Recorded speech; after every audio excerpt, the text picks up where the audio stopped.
தமிழ்நாட்டின் பல்வேறு ஊர்களில் உள்ள கோயில்களில் வெகு விமரிசையாக குடமுழுக்கு விழா நடைபெற்றது. இதில் பல்லாயிரக்கணக்கான பக்தர்கள் கலந்து கொண்டு தரிசனம் செய்தனர். திருச்சி மாவட்டம் சமயபுரம் மாரியம்மன் கோயிலில் சித்திரை தேரோட்டத்தை முன்னிட்டு பூச்சொரிதல் விழா கோலாகலமாக நடைபெற்றது. யானை மீதும் பணியாளர்கள் மற்றும் கிராம பொதுமக்கள் அம்மனுக்கு கூடை கூடையாக பூக்களை கைகளில் ஏந்தியும் தலையில் சுமந்தும் ஊர்வலமாக கொண்டு வந்து அம்மனுக்கு அளித்தனர்.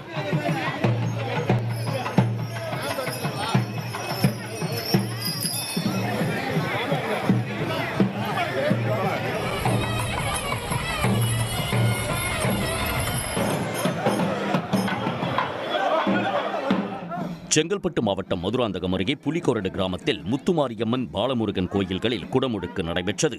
விமான கலசத்திற்கு புனித நீர் ஊற்றி நடைபெற்ற குடமுழுக்கு விழாவில் ஏராளமான பக்தர்கள் கலந்து கொண்டனர்.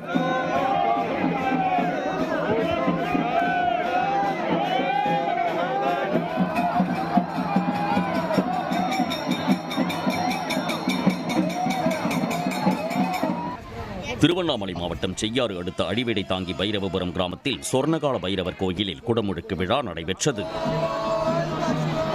கொஞ்சம் திரும்பி பாருங்க.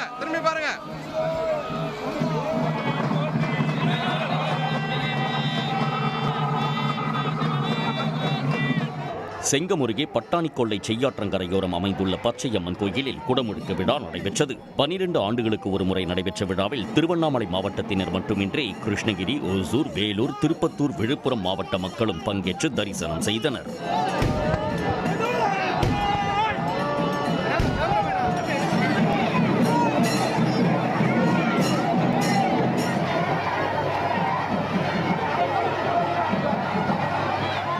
தேனி மாவட்டம் கம்பம் நகரில் காமாட்சியம்மன் விஸ்வகர்மா காயத்ரி தேவி கோயிலில் குடமுழுக்கு விழா நடைபெற்றது.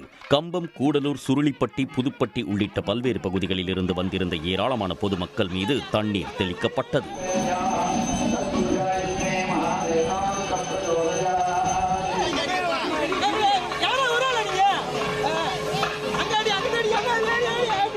இதேபோன்று கொடைக்கானல் மாரியம்மன் கோயில், மதுரை மாவட்டம் திருமங்கலம் அடுத்த வில்லூர் கிராமத்தில் உள்ள பெருமாள் கோயில் உள்பட பல ஊர்களில் உள்ள கோயில்களில் குடமுழுக்கு நடைபெற்றது.